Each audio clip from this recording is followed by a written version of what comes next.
नाशिकच्या KTHM कॉलेजच्या मैदानामध्ये मॉक ड्रिल पार पडलं। नागरी संरक्षण दल, होमगार्ड, अग्निशमन दल याच्यामध्ये सहभागी झाल्याचं पाहायला मिळालं।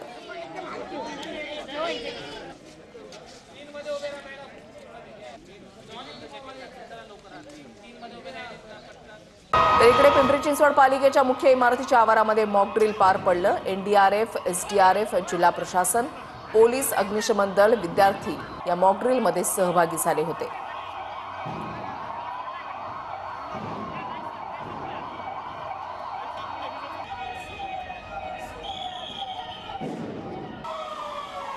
इकडे कल्याणमधल्या मॅक्सी ग्राउंडवर मॉक ड्रिल पार पडलेला आहे। सायरन वाजून मॉक ड्रिलला सुरुवात झाली। युद्धजन्य परिस्थिती उद्भवल्यास काय करावं याची प्रात्यक्षिकं यावेळेला दाखवण्यात आली।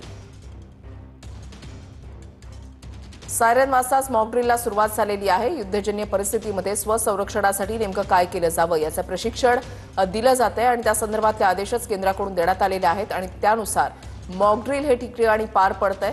कल्याणमधली दृश्य आपण पाहताय।